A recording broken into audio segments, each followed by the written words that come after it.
con el dato curioso del día de hoy. Esta es la creación de Adán. Entonces, la creación de Adán es uno de los frescos más famosos de la Capilla Sixtina, pintado pues por Miguel Ángel. Y sabemos pues que Miguel Ángel, ¿verdad? Parte de los mecenas de Miguel Ángel era el Papa y la Iglesia, pero también sabemos que Miguel Ángel era un poco rebelde, y que fue uno de los primeros que se dedicó a hacer las descripciones anatómicas, pues, y de autopsias.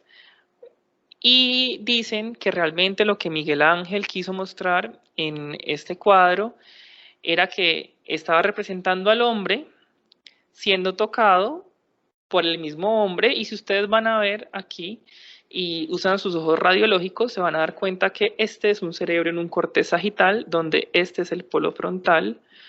Este sería pues obviamente aparietal, el lóbulo occipital, este sería el bulbo olfatorio, la hipófisis, el tallo cerebral con la arteria, pues el sistema vertebrovascular, y este sería el giro del cíngulo. Entonces dicen que realmente lo que quería representar Miguel Ángel era que el hombre era creación, o digamos que era creación del propio hombre, y que la estructura máxima de control era el cerebro. Esto ha sido explorado en varias oportunidades por anatomistas, y realmente pues sí se ha visto como que hay una correlación entre algunas estructuras pues cerebrales y la pintura de Miguel Ángel, y esta no es la única pintura donde Miguel Ángel quiso representar algún concepto pues como neuroanatómico. Ese es Dios, y Dios en ese momento está separando la luz de las tinieblas, y cuando uno se acerca a Dios y mira pues la parte como inferior del cuello, uno se da cuenta que se alcanzan a distinguir unas estructuras que pues muy llamativamente parecen las estructuras del tallo cerebral. Entonces, pues al parecer Miguel Ángel no solamente, ¿verdad?, tenía una representación pictórica detallada de lo que quería mostrar, sino que también dentro de su pintura añadía algunos conceptos pues neuroanatómicos que evidentemente eran avanzados para la época. Y ya que di este dato curioso sobre imágenes, pero imágenes, ¿verdad?, no usuales, porque en ese momento el TAC y la resonancia evidentemente no estaban disponibles, vamos a hablar hoy sobre esclerosis múltiple progresiva, haciendo un enfoque de las imágenes diagnósticas. Entonces, lo primero que hay que decir es que en general el diagnóstico de una enfermedad desmielinizante es complejo. Es complejo porque a veces no estamos habituados a ver ese tipo de pacientes, las prevalencias suelen ser bajas, y en ese contexto donde la clínica de estos pacientes puede ser una clínica muy similar, las imágenes juegan un papel fundamental en el diagnóstico diferencial de los fenotipos clínicos de las enfermedades. Particularmente en el fenotipo, pues en la esclerosis múltiple, que tenemos varios fenotipos, en el fenotipo más frecuente, que es recaída remisión, los criterios radiológicos están bien definidos. Eso quiere decir que si yo tengo un paciente, ¿verdad?, con un fenotipo que creo que es una esclerosis múltiple, le tomo una resonancia y en la resonancia encuentro que cumple con los criterios de McDonald, entonces muy probablemente pues yo podré decir, no, eso es un paciente con una esclerosis múltiple, pero hay un problema, y es que la esclerosis múltiple no solamente tiene fenotipos recaída-remisión, sino que también tiene fenotipos progresivos, y estos fenotipos progresivos son de difícil diagnóstico clínico, y todavía pues hay muchas dudas respecto al rol de la neuroimagen en el diagnóstico inicial y en los factores pronósticos de la progresión. Y lo que pretende hacer esta exposición es un poco ver el qué y el para qué del rol de las imágenes en los fenotipos progresivos pues, de la esclerosis múltiple. Para eso vamos a revisar este artículo, que es cómo hacer el diagnóstico y el abordaje inicial de un paciente con un fenotipo progresivo desde la perspectiva de las imágenes. Este artículo pues está escrito o está como primera autora la doctora Roca, que es la cabeza de la unidad de trastornos de la sustancia blanca en cuanto a la neuroimagen del departamento de neurología de un hospital en Milán, Italia. Vamos a empezar entonces con la parte diagnóstica. Más o menos si yo cogiera 100 pacientes con esclerosis múltiple, solamente 15 tendrían un fenotipo progresivo. O sea que si ya la prevalencia de la esclerosis múltiple es baja, la prevalencia de un fenotipo progresivo es aún más baja que el chance de yo encontrarme un fenotipo de recaída-remisión. Todos sabemos que existen los criterios de McDonald, ¿verdad? Que han ido evolucionando, que los últimos que tenemos son los del 2017, y sabemos que tenemos unos criterios clínicos y unos criterios de apoyo, y respecto a los fenotipos progresivos tenemos que tener al menos 12 meses en el que el paciente vaya empeorando gradualmente sin hacer recaídas francas, y debemos de tener criterios de apoyo, que son al menos 2 de los 3, y que se refieren a tener lesiones desmielinizantes típicas en el sistema nervioso central, al menos 2 lesiones medulares en las secuencias potenciadas en T2 y puedo tener bandas oligoclonales del patrón 2.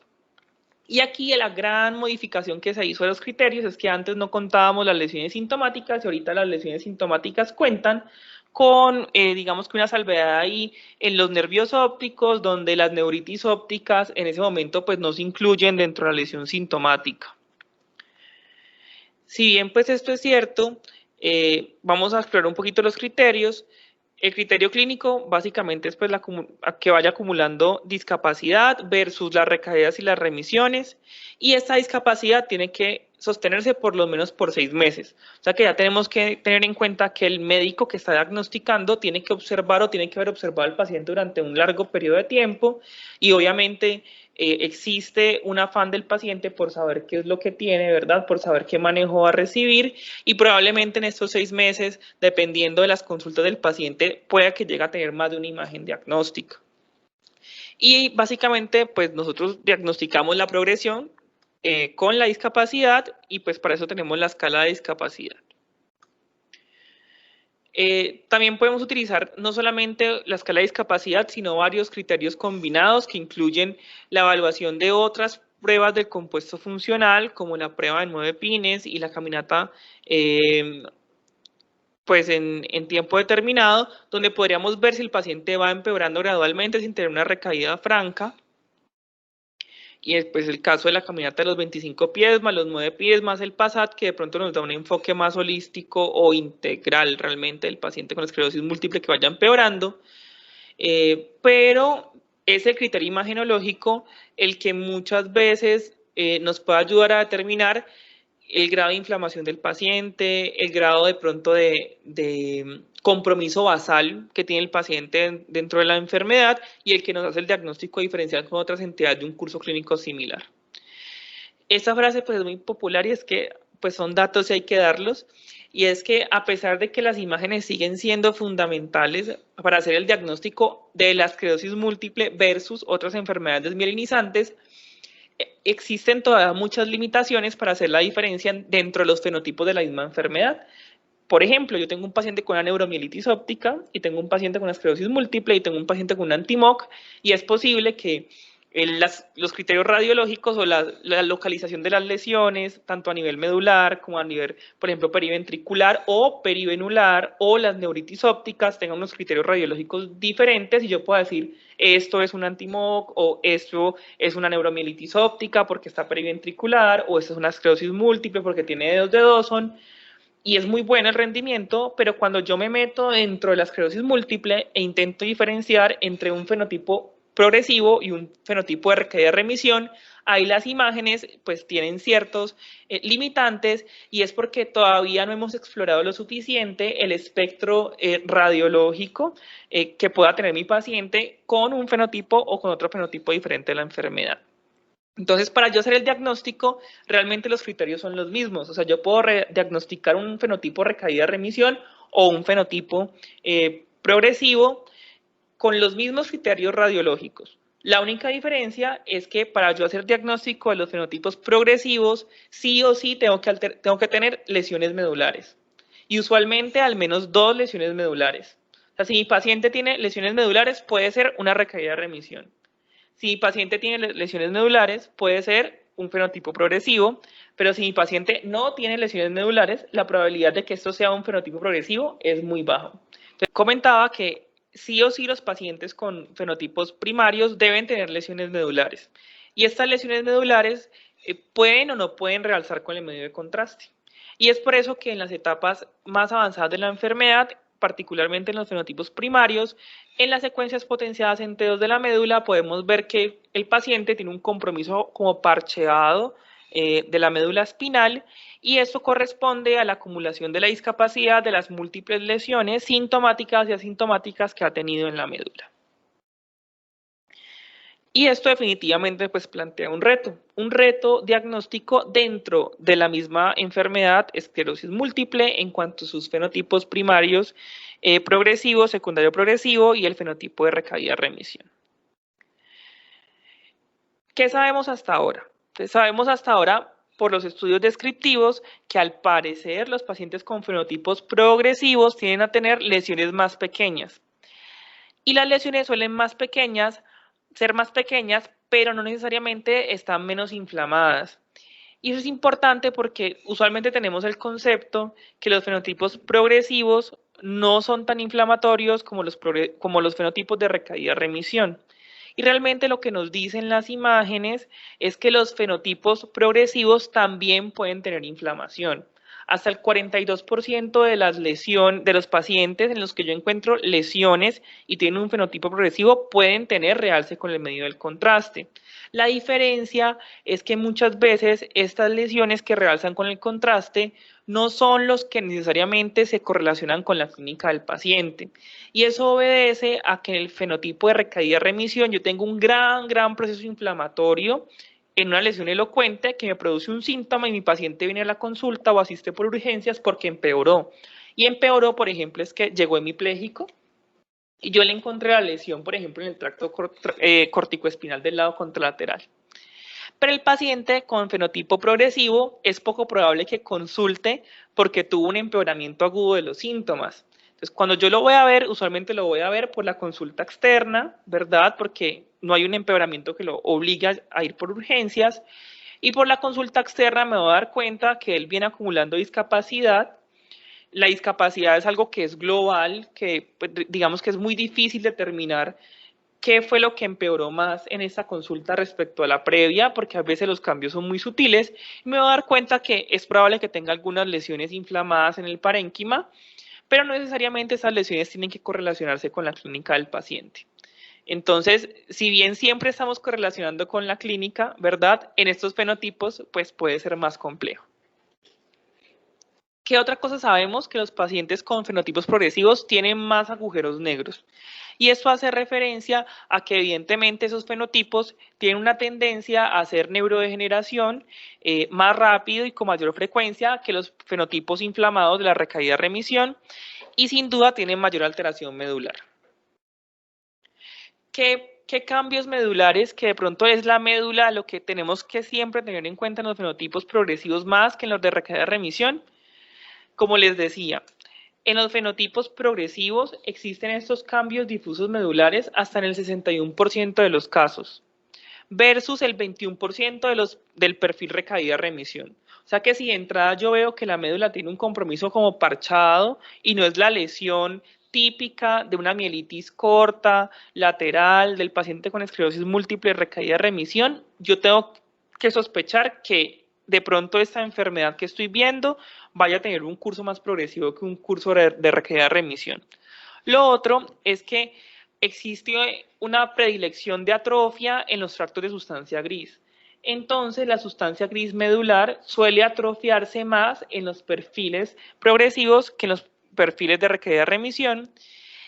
Y particularmente la atrofia, tanto de la sustancia gris como la atrofia medular global, suele ser mayor en la parte inferior de la médula cervical. Incluso en los estudios se dice que el área bajo la curva de tener atrofia significativa de la sustancia gris medular puede ser tan alta como el 90%. O sea, esto quiere decir que si mi paciente llegara y yo le hiciera, por ejemplo, la volumetría y mirara que tiene atrofia de la sustancia gris pues en los segmentos C6 a C7 de la médula, yo podría estar casi seguro de que ese paciente tiene un perfil progresivo versus un perfil de recaída-remisión. Entonces, pues eso simplemente son algunas imágenes para que recordemos, ¿verdad?, qué es lo que podemos encontrar en los pacientes.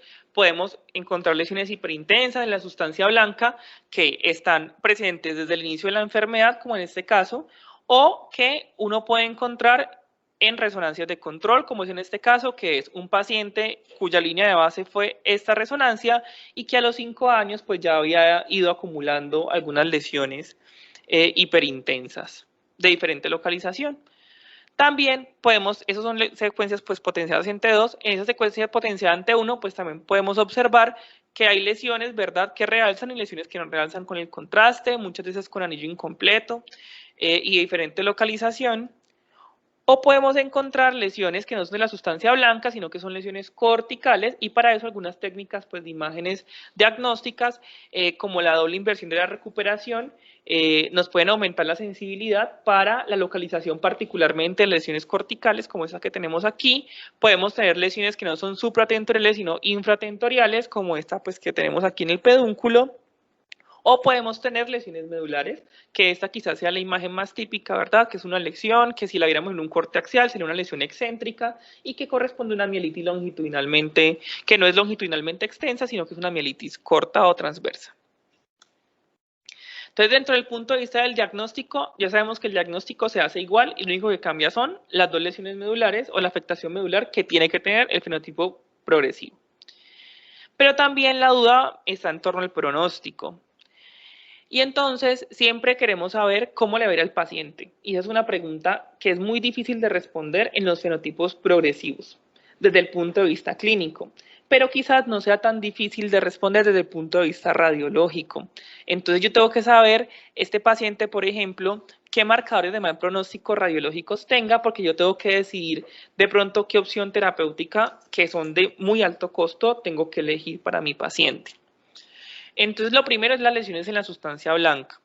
Entonces, la mayoría de pacientes que van a tener un curso, digamos que no es benigno de la enfermedad o que va a tener un peor desenlace funcional, son aquellos que tengan lesiones periventriculares que sean grandes y confluentes. O sea, si el paciente de entrada tiene lesiones que sean confluentes, es un paciente y tiene un perfil progresivo, es un paciente que ha acumulado muchísima discapacidad y ha acumulado muchísimo daño cerebral.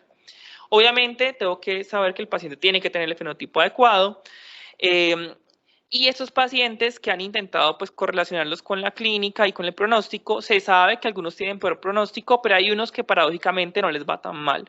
Entonces, este criterio, si bien nos puede hablar de que va a tener un empeoramiento clínico significativo, no sabemos con certeza si el 100% de los pacientes van a irse a un perfil que sea más patológico desde el punto de vista clínico o no.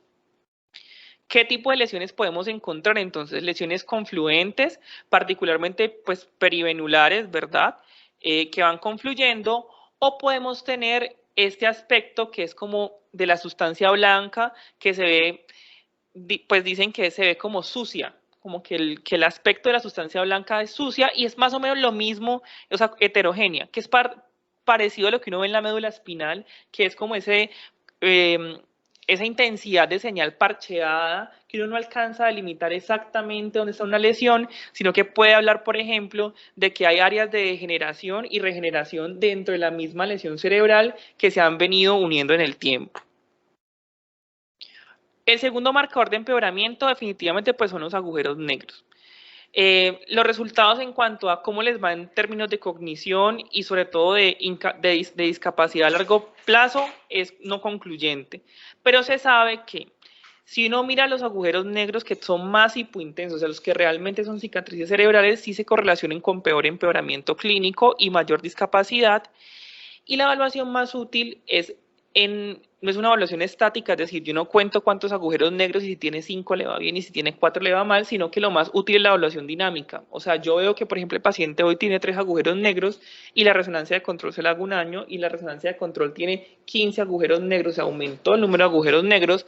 Ese aumento de los agujeros negros sí me va a hablar de que a largo plazo el paciente va a tener peor discapacidad. Pues todos sabemos que los agujeros negros se llaman así, ¿verdad? Por la ausencia pues, de señal en las secuencias potenciadas en T1. Hay que tener en cuenta que no todo lo que yo vea hiperintenso en T2, ¿verdad? Va a ser un agujero negro, sino que eso corresponde a que hay lesiones en diferentes etapas de la enfermedad y que esos agujeros negros ya son lesiones pues, como cicatrices a nivel cerebral. El tercer factor pronóstico son las lesiones corticales y la lesión de la sustancia gris. Entonces, Ahora con las nuevas técnicas de imagen y con el aumento en la resolución, pues obviamente de los resonadores, sabemos que los pacientes con lesiones corticales tienen, con las formas primarias tienen una mayor carga de lesiones corticales y subcorticales, y el aumento de la carga lesional cortical se asocia a fenoconversión. O sea, yo tengo un paciente con recaída remisión y empieza a hacer lesiones corticales a repetición o aumenta el número de las lesiones corticales, es más probable que ese paciente vaya a un perfil progresivo en un menor tiempo en comparación con el que no tiene. Igual sucede con las lesiones talámicas. Entonces, por ejemplo, son lesiones de la sustancia gris. Ese es un paciente femenino con una esclerosis múltiple primaria progresiva a la que se le hizo una resonancia en su línea de base y se le hizo una resonancia a los 3 años de control, y esta paciente pues hizo un aumento de las lesiones pues subcorticales de la sustancia blanca, y tenemos pues pacientes con lesiones corticales, ¿verdad? En las secuencias de doble inversión de la recuperación, y como les comentaba, a medida que se ha ido ampliando el espectro de secuencias que se usan para la identificación de señales, entonces, por ejemplo, podemos ver este paciente donde probablemente lo que más llame la atención, ¿verdad?, sea este agujero negro que se ve hiperintenso en las secuencias potenciadas en T2, pero si le hacemos una doble inversión de la recuperación, nos damos cuenta que esta lesión que se veía hipointensa aquí, alrededor de este giro parcial, pues realmente era una lesión desmielinizante pues cortical. Entonces, muy probablemente a través del tiempo, a través de los estudios, no hemos podido encontrar tampoco una asociación fuerte entre la localización de las lesiones y el pronóstico de la enfermedad, porque muchas veces no se buscaban con las nuevas técnicas que hay para aumentar la sensibilidad de la localización de las lesiones. Y es por eso importante de que estemos actualizando los protocolos con los cuales analizamos las imágenes de nuestros pacientes. Otro marcador de empeoramiento, la alteración medular. Sin duda, mayor compromiso medular, empeoramiento clínico, y este es el más importante de todos. Mayor atrofia medular, peor desenlace clínico. Mayor carga lesional medular, peor desenlace clínico. Mayor discapacidad. No tanto con alteración cognitiva, pero sí discapacidad medida en marcha, porque recordemos que particularmente pues, la médula tiene el tracto corticoespinal y este es bastante importante para garantizar la movilidad. Y entre la médula espinal tenemos este subtipo que ha sido muy difícil de caracterizar, y es el subtipo de la esclerosis solitaria progresiva.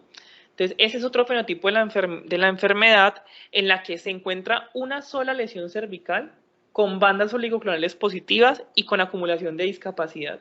Y el paciente no hace lesiones supratentoriales ni tampoco hace lesiones en el tallo cerebral o en el cerebelo. Entonces, es una pequeña cantidad de pacientes que tienen una única lesión, pero la lesión es cervical, que tienen inflamación demostrada por bandas oligoclonales y que aumentan en la discapacidad, pero no alcanzan a cumplir con el criterio radiológico completo McDonald para decir que tiene una esclerosis múltiple. Y son casos reportados en la literatura, pero miren que esa lesión suele ser una lesión crítica, o sea, una lesión grande, que probablemente haya comprometido el tracto corticoespinal, y eso ha sido lo que una sola vez dejó la cicatriz, y el paciente empezó con la neurodegeneración por el proceso inflamatorio que está demostrado por las bandas oligoclonales.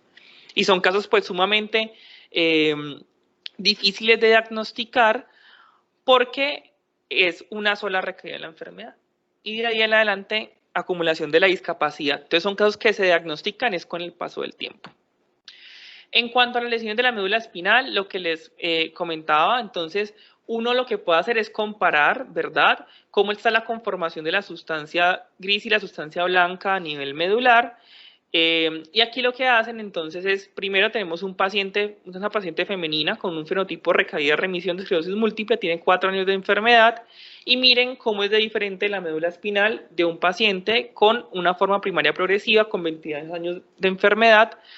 Aquí lo que hacen es separar pues, la sustancia blanca medular en 4 columnas, 2 columnas anteriores y laterales, y obviamente la parte posterior lo separan en izquierda y derecha, y podemos observar cómo los pacientes con formas progresivas con mayor probabilidad tienen afectación de la sustancia blanca en comparación con los pacientes que tienen fenotipos de recaída remisión.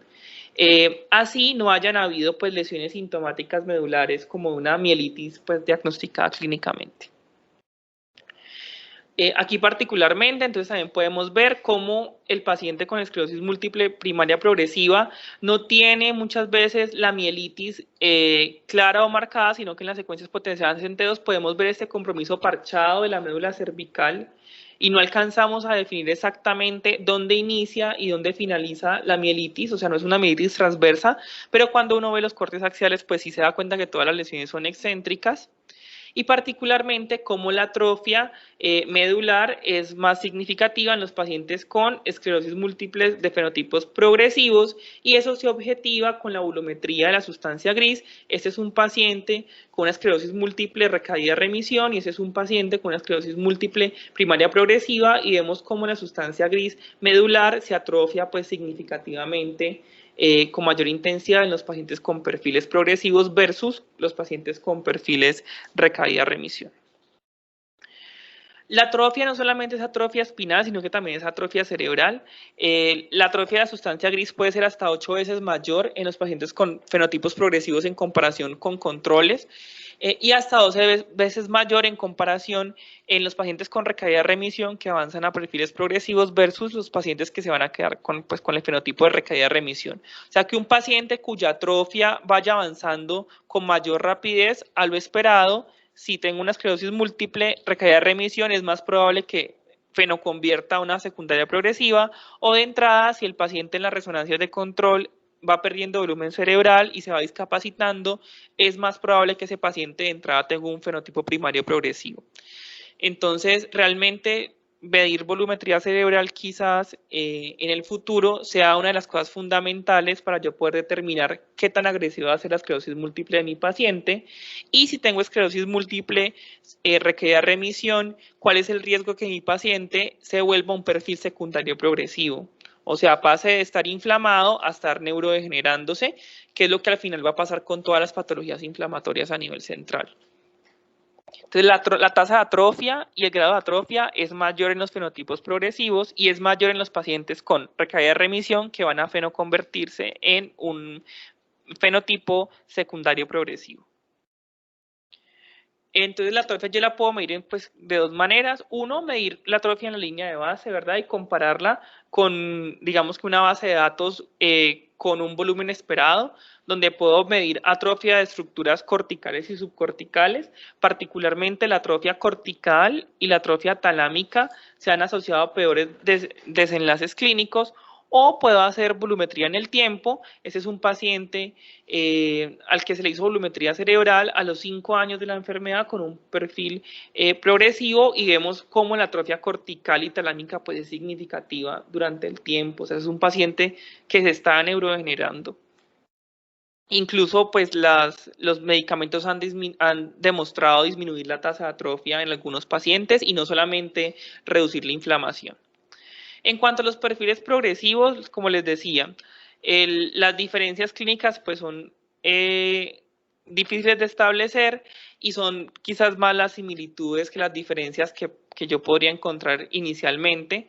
Y realmente es que todo lo que está detrás de que se forme la placa desmielinizante es muy similar en ambos grupos. O sea, si yo veo la epidemiología, son los mismos pacientes. Si yo veo qué cambios inmunológicos tienen los pacientes progresivos o los de recaída de remisión, son casi que los mismos. Si yo cojo un cerebro de un paciente recaída de remisión o un fenotipo primario progresivo y los miro al microscopio, van a ser iguales. Entonces, realmente, o sea, la fisiopatología detrás de que se forme una lesión desmielinizante en un fenotipo o en el otro es la misma. Sin embargo, la discapacidad es diferente.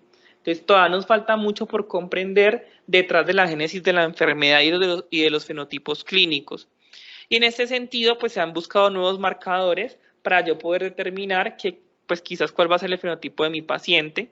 Y dentro de eso están las lesiones de expansión lenta, que suelen ser hipointensas en las secuencias potenciadas en T1 y tienen una imagen en anillo en la susceptibilidad y son lesiones que quizás no produzcan síntomas porque no están muy inflamadas, pero que van a ir sumando en volumen y que quizás me hablen de un fenotipo que no hace regeneración de la desmielinización, sino que simplemente hace pérdida de la función a largo plazo. Y al menos tener 4 lesiones de este tipo o 4 lesiones hiperintensas, por ejemplo, las secuencias potenciadas en T2, que tengan este anillo de la susceptibilidad hace más frecuente hasta 3.2 veces que yo tengo un perfil primario progresivo versus un secundario progresivo. O sea, si yo miro las lesiones de un paciente a nivel cerebral y le veo que tiene al menos 4 lesiones con realce en anillo en la susceptibilidad, ojo porque ese paciente puede estar yéndose hacia un perfil progresivo versus un perfil recaída-remisión. O sea que si la indicación es esclerosis múltiple primaria progresiva y yo veo esto, es probable que sí sea la esclerosis múltiple sea primaria progresiva. Y si la indicación es recaída remisión y yo veo lesiones que tengan susceptibilidad, pues que tengan este anillo en la susceptibilidad, es probable que ese paciente se vaya hacia un perfil secundario progresivo. O sea, tener esas lesiones que no hacen regeneración hace que el paciente tenga mayor discapacidad en el tiempo. Pero algunas veces, pues, el no de esto es que muchas veces, pues, no se puede diferenciar un fenotipo de otro si no tengo, pues, clara la diferencia clínica. Lo otro es el patrón de desmielinización y está el patrón de desmielinización subpial, que lo que hace es que uno observa el grado pues, de desmielinización y mira que justamente ahí pues en la región subpial hay extensión de la desmielinización, pero el problema es que pues en estos casos realmente es muy difícil de caracterizar y se necesita que la calidad pues de la imagen sea muy alta. Y el realce leptomeningio que pues cada vez se reporta con mayor frecuencia, que a veces no se buscaba, pero que ahorita sí se busca y que es más frecuente en los perfiles primarios progresivos que en los perfiles de recaída-remisión. Entonces, simplemente pues para que vean algunos ejemplos de las lesiones que tienen ese anillo en la susceptibilidad.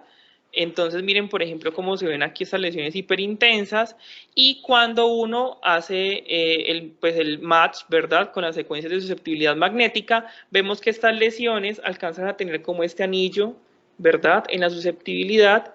Y esas son las lesiones que con mayor frecuencia hacen confluencia y crecen lentamente. O sea que puede ser que el paciente venga en un año y yo ya no le encuentre esto como un agujero negro, sino que vea que esa lesión que ya estaba un año antes está más grande y sigue teniendo pues la representación en las secuencias de susceptibilidad magnética.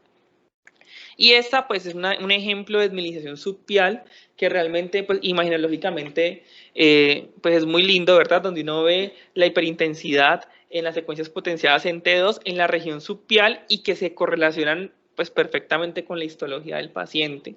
Pero para yo poder verlo, evidentemente necesito pues un resonador, ¿verdad? Que tenga un teslaje más alto, entonces estas lesiones subpiales se ven en resonancias de 7 teslas. Y obviamente, así como yo gano calidad en la imagen, el tiempo de la adquisición de la imagen, ¿verdad? Y la probabilidad de encontrar también artefactos por la adquisición prolongada es mayor. Entonces, si bien esto es bueno uno observar que lo histológico se correlaciona con la parte imagenológica, quizás acceder a este tipo de tecnologías puede ser complejo y tenemos otras herramientas disponibles para hacer el diagnóstico y para hacer un abordaje de mi paciente. Ya para terminar una parte de perspectivas, entonces no solamente es la parte radiológica, sino también la parte pues, del laboratorio. Los neurofilamentos, que son parte de las estructuras de proteínas de las neuronas, se están utilizando con mayor frecuencia para determinar qué tanta neurodegeneración hay a nivel central. Entonces, lo que sabemos ahora es que al parecer, entre más altos sean los neurofilamentos en el líquido cefalorraquídeo de los pacientes, más daño neuronal hay. Y estos neurofilamentos se correlacionan más con los perfiles progresivos que con los perfiles de recaída-remisión. Entonces, el paciente con recaída-remisión, yo le hago una punción lumbar cuando está en recaída y hay un montón de neurofilamentos. ¿Por qué? Porque las lesiones están inflamadas. Sale de la recaída, le hago una punción lumbar y eso baja. Pero en los pacientes con perfiles progresivos siempre están elevados, porque siempre hay neurodegeneración independientemente de la inflamación. Y está el OCT, pues, que es algo que hacen los oftalmólogos y los neurólogos, que también tiene que ver con la parte imagenológica, pero del ojo, y que básicamente lo que hacen es comparar las capas de fibras del nervio óptico, porque se dice que el nervio óptico es como una extensión de la corteza cerebral, y básicamente en las formas progresivas la tasa de atrofia retiniana es mayor. O sea que tanto la atrofia cortical como las estructuras subcorticales, como la atrofia medular, particularmente de los segmentos C6 a C7 y la sustancia gris, y la atrofia de las fibras nerviosas del nervio óptico, parecen ser pues que son como lo que caracteriza al paciente con fenotipo progresivo versus a los pacientes que tienen fenotipo recaída-remisión. Pero lastimosamente se necesitan pues que hayan estudios con mejor calidad, con mayor número de pacientes para poder decir que esto sea un criterio de marcador pues de los fenotipos progresivos. Y por último, el PET. Y con el PET lo que se está trabajando es con radiotrazadores capaces de, primero, identificar cuáles están más elevados en la captación de los perfiles progresivos y segundo, cuáles marcadores me pueden hablar a mí de desmielinización y remielinización. Porque una clave va a ser en que la diferencia o el espectro clínico, por ejemplo, que varía de un paciente a otro, no solamente es del fenotipo de la enfermedad, sino de la capacidad que tiene el mismo paciente para que esas lesiones que están inflamadas se remielinicen y el paciente recupere su función, o que esas lesiones que no están muy inflamadas sigan neurogenerando y creando discapacidad. Entonces, probablemente en el futuro sí podamos tener alguna luz de cuáles son los procesos que me indican desmielinización, cuáles son los procesos que me indican remielinización, no solamente a nivel de radiotrazadores, sino también a nivel, por ejemplo, de la resonancia magnética con las secuencias usuales. Para concluir entonces, pues aunque existen criterios diagnósticos para yo diagnosticar una forma progresiva de la enfermedad, es necesario pues, como reevaluar la utilidad y el rendimiento, particularmente pensando en las imágenes diagnósticas y creería yo que el rol de la imagen diagnóstica es muy importante en la evaluación inicial del paciente. Segundo, es que algunas cosas clínicas del paciente me pueden indicar evidentemente que esté progresando en discapacidad, pero muchas veces esto va a ayudar mucho tiempo. Mientras que cuando yo veo la imagen inicial de mi paciente, puedo tener unos marcadores de mal pronóstico que me puedan sugerir que va a progresar antes de que el paciente empiece a progresar, porque pues si yo ya sé que mi paciente tiene alto chance de que progrese inicialmente, pues yo seguramente voy a alarmarme y voy a poner una terapia que sea más efectiva de entrada y no voy a esperar a que el paciente venga en un año acumulando discapacidad y me di cuenta quizás que sea muy tarde para iniciar algún soporte farmacológico. Si bien la vigencia y pues la evidencia del uso es limitado, es necesario que sí evaluemos todas esas características, porque si en nuestros centros no evaluamos, ¿verdad?, cómo son las lesiones, si son corticales, si son subcorticales, si vemos o no vemos que el paciente tiene atrofia, por ejemplo, si no describimos cuáles son los tipos de lesiones, si tienen o no tienen, por ejemplo, el anillo en la susceptibilidad, pues nunca nos vamos a dar cuenta porque, pues, si realmente esos marcadores sirven o no. Entonces, creería yo que parte del conocer que existen esos marcadores es empezarlos a utilizar y empezar pues, con estudios clínicos, ¿verdad?, con nuestros pacientes, para ver si realmente sirven o no sirven pues, para determinar la discapacidad. Y por último, es que como la interpretación de los hallazgos puede ser tan compleja, porque el fenotipo de la enfermedad pues, puede que no esté claro, siempre la imagen diagnóstica tiene que ser interpretada a la luz de los síntomas del paciente, porque esa discordancia entre la inflamación a nivel, por ejemplo, de la neuroimagen y la condición clínica del paciente me puede hablar, por ejemplo, de un fenotipo que sea progresivo versus un fenotipo de recaída de remisión.